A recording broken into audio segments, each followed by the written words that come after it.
Hasta que la Constitución de 1869 establece la libertad de cultos, el decreto de expulsión de Isabel y Fernando no queda sin vigor.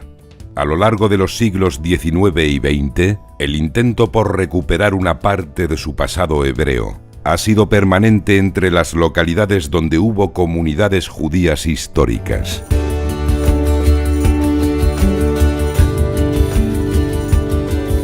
Encuadrada en un espléndido entorno natural, entre huertas, higueras y castaños, Hervás es uno de los municipios que con más entusiasmo se han sumado en nuestro tiempo a la celebración y reivindicación de su pasado judío.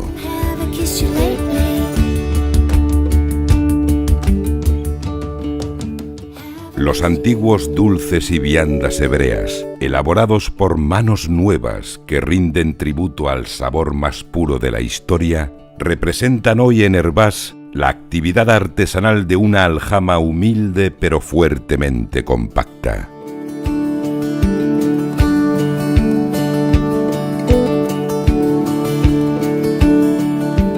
Los nombres de algunas de sus calles principales, como la de Rabilero, la de la Sinagoga o la de la Amistad Judeocristiana, dan fe de la voluntad de los vecinos de esta localidad de seguir fieles a un modelo de convivencia que se sucedió a lo largo de los siglos.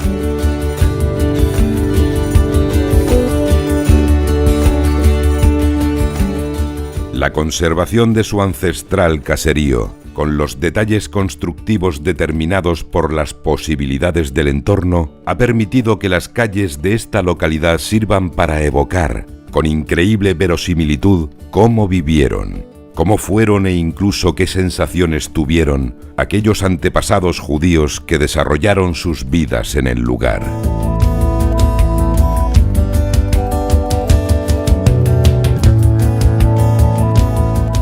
Ecos del pasado que todavía resuenan, si los sabemos escuchar, en el rumor de la fuente chiquita o en el discurrir sonoro del río Ambroz, donde en las noches sin luna, cuando sopla ligeramente el viento, se interpretan a la perfección los lamentos de la Maruksha, cuyo espíritu soñador sigue apareciéndose a quienes se empeñan en interpretar el lenguaje secreto de las aguas.